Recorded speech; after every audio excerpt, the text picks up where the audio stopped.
It can be such a frustrating feeling when you feel yourself doing all the right things. You think you're taking all the necessary actions for what you want, and it's not yielding the results that you want. That can be infuriating. A lot of people that I work with are taking action on their lives. They're people who are reading the books and learning about themselves to help themselves grow. And so when we're taking all these seemingly valuable actions and they don't yield the results that we want to yield, maybe you're going on dates or being open in your relationships and you're like, I keep being open, it doesn't work. I keep putting myself out there and it doesn't work. That can be so frustrating.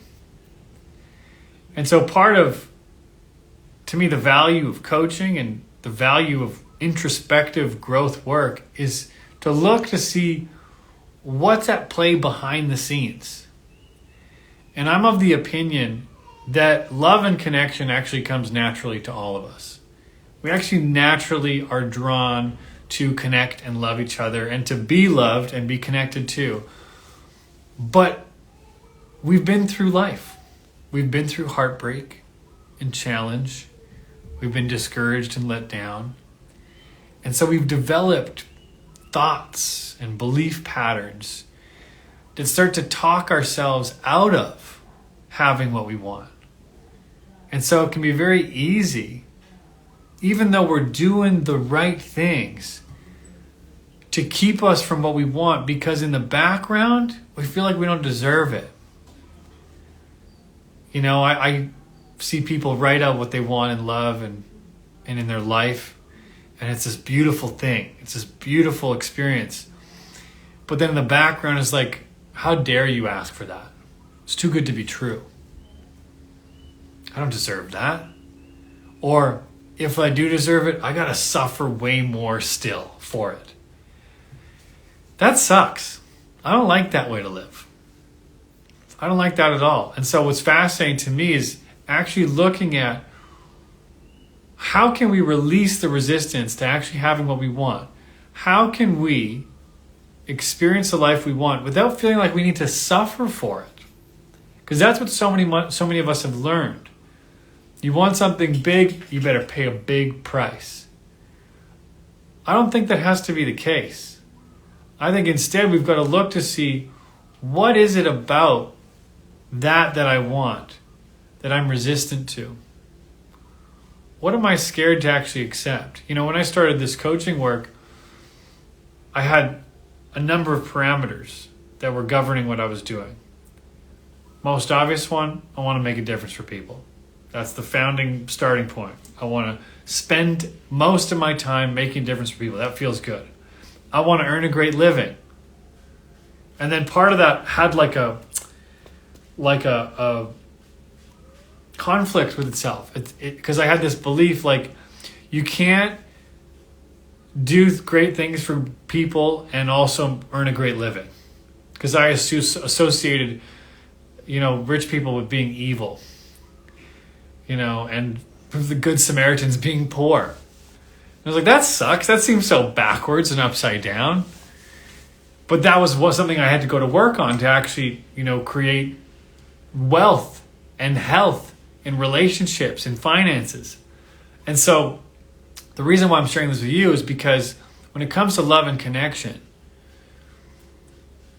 consider looking in a new place. Perhaps it's not that you're doing the right or the wrong thing. Perhaps whatever it is that you're doing is built on top of some limiting thought or belief that you can't seem to get around. See, if you walk around being grossed out by couples, being resentful of people who have long-term committed relationships, seeing someone celebrate their 20th wedding anniversary and you think they probably fight all the time, you're actually creating resistance. Like, you can't have love and have it last. You can't have long-term commitment and it be good. I'm not here to say there aren't going to be challenges. Of course they are. I'm here to say the challenges might not be what you think they are.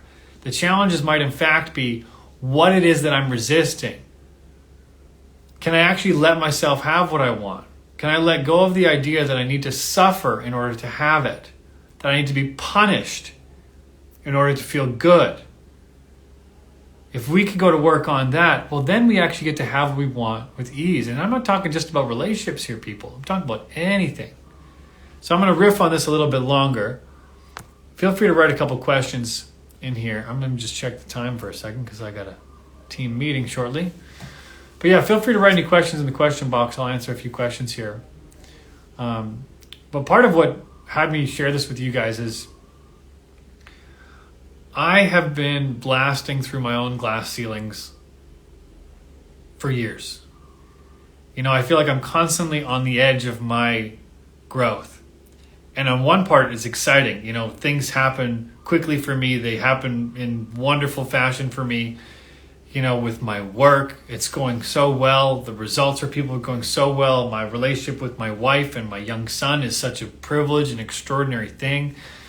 Where I get to live, how much, like a lot of things are happening, but they're not happening by accident. There's this like edge that I'm constantly stepping out onto, and it's scary. I've almost gotten used to it now. Like if I'm not on my edge, then that feels weird. But for all of us, in order for us to have a breakthrough, meaning like something brand